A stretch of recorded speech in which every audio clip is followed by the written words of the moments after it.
Say, Jim, it was 2 weeks before Christmas, and Bill was sitting in his favorite booth at his favorite tavern, doing his favorite thing, drinking. Yes, unfortunately, uh, Bill had a problem. He drank too much. But when he drank, he was the life of the party. He told jokes, he had puns, he had stories, great stories to tell, and he would buy drinks for everyone and when he had money, and he would loan money to people when he had it. But he was broke most of the time because he couldn't handle money. It actually got him in trouble. But on this day, on this cold December day, in the warmth of the bar, Bill was late with the story that he had to write. Yes, he was writing stories, but we'll get to that in a moment because we have to tell about Bill's life. He started out young. He dropped out of school and went out west, and he became a ranch hand on a sheep ranch. Then he was a chemist and a pharmacist, and then he was a bookkeeper, and he was a musician, and he published a magazine at one point, and he was a bank teller. He had all these jobs and he traveled a lot, and all the time while all the while he was doing this, he was telling stories. He was a great storyteller. Bill was, and Bill got into trouble being a bank teller. It was a small community bank, and they weren't watching it too closely. And Bill would borrow little sums of money and pay it back. But then a large sum of money went missing, a large sum, and all eyes and fingers pointed toward Bill.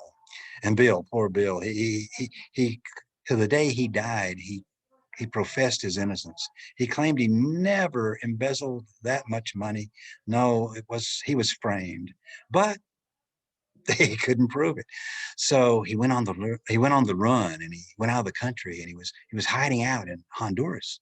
But then he heard that his wife was dying of tuberculosis, so he came back, and that's when they got him. The state regulators and the police, and they took him and arrested him and tried him and convicted him, and he went to prison for 3 years. He served out of a 5-year term. He got off for good behavior, and prison was good for Bill in one way because he wasn't drinking, and he was focusing more on his writing and his storytelling, and he began to write really good stories with great character developments and great endings, and they were getting published, and he could see a career ahead of him as a writer. But he didn't want to publish under his own name, so Bill created a fake name for himself because he didn't think a convict, would be good to sell stories. And when he got out of prison, he went to the big city and got a job with the newspaper, writing a column a week, $100 a week for his column that would run in the Sunday paper. And this was when newspapers could carry large columns, large stories of the Sunday magazine of the newspaper. And Bill's stories were popular. People thought, wow, Bill, are these real stories or you make them up? The characters are so real. And the situations, well, some are romantic and some are sad, some are tragic, some are very funny. Just a great storyteller, Bill. And then this December, he owed one more story to the newspaper. And he was always late. The editor was getting fed up with Bill, really fed up. He was about to terminate Bill because every week he was late with his column. And this was an important column. This was the December issue, the Christmas issue. So Bill needed to get that story in. So the editor sent the copy boy down to the tavern. Stay on, Bill. Stay on, Bill. Stay with him till he finishes it. Push him. He'll finish it. He'll finish it if you just stay on him and keep the whiskey away from him. Now, some people say that the copy boy got there a little late, and Bill had already gone home and was in bed. And the copy boy woke him up and made him write that story, and they got it in a whisker before midnight, just in time. Other people say that the copy boy got down there, and Bill was pretty well halfway into his afternoon drink, but he knocked that story out in 2 hours. Now, that may be possible, because Bill would often say, I start with a full bottle of whiskey and an empty pad, and when I'm finished, I've got an empty bottle of whiskey and a full pad. Maybe not the most creative way to spend your time, but Bill could do this. And this story that he wrote This story that was published in the December issue of newspaper has survived more than 100 years. It has become the greatest work that Bill ever did. And it's amazing because some of his stories are better than this, but this one is a Christmas story. And it inspires us, it rings through to us. In Bill's story, there's a young couple, Jim and Della, and they're very much in love, but like so many people in the big city, they're struggling to make ends meet. Jim only makes $20 a week, and Della has scrimped and saved to buy Jim a present, but she only has $1.87. Just $1.87. And she walks down the streets of New York looking for that gift that she could possibly buy. And in the window of a shop, she sees it, the perfect gift for Jim, a platinum chain, a platinum watch chain. Now, Bill has a gold watch that belonged to his grandfather and was handed down to his father and then handed down to him. And it's a beautiful gold watch. It's his prized possession. He often pulls that out of his pocket and looks at it. Ah, that chain would be perfect for it, that platinum chain. Oh, that would just complement it. Ah, but alas, it's $21 and I only have $1.87, says Della. Della goes and past a wig shop and they buy human hair. And she goes in and they will give her $20 for her hair. She has long, flowing brown hair that comes down past her shoulders and down to her knees.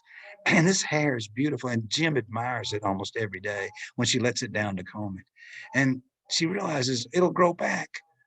She makes the sacrifice. She gets her hair cut off and gets the $20 and adds her dollar to it and buys that platinum chain and takes it home. And when Bill comes home from work on Christmas Eve, he sees Della without her long hair. It's usually piled up on her head, and it's not there. It's been bobbed, and he looks disturbed, and Della's worried. What's wrong, Jim? What's wrong? Don't you love me anymore? It's not just my hair. It'll grow back. It'll grow back. And he kind of sighs, and he says, well, the reason I look so perplexed, the reason for my dismay is the present that I bought for you. And she opens it, and it's a pair of combs. It's combs with the turquoise, tortoise shell, turquoise, and jewels. It would look fantastic, like a crown on her head. Well, she said, okay, well, my hair will grow back. This is a wonderful gift. My hair will grow back. And then here's what I got for you. And he opens it, and it's the chain. He says, oh, Della, I sold my watch to buy those combs. And so it ends, an ironic twist. Another great story from Bill, otherwise known as William Sidney Porter, also known as O. Henry, the name he used to write under. Yeah, and O. Henry's story, well, it could end there. We don't know what Della said when she found out he sold his watch, but we assume that, well, they got together, the ironic twist that now they have two gifts that are kind of useless in a way. But it's not foolish. It's not foolish. O. Henry decides to end that story with a great paragraph in which he compares these gifts to the gifts that the three wise men gave the baby Jesus. Yeah, those gifts, well, maybe the baby Jesus couldn't have used them, but these were the wisest of men, and those must have been the wisest of gifts. Now, these two lovers, Jim and Della, they may look foolish, but they were wise in their own way. They gave up something for someone they love. And that is the greatest gift. And our gift that we got from O. Henry is his story, The Gift of the Magi. It has lasted over 100 years after Bill died, even and remains the biggest story ever that he wrote out of the 400 stories that he created. Thank you, Bill, and Merry Christmas.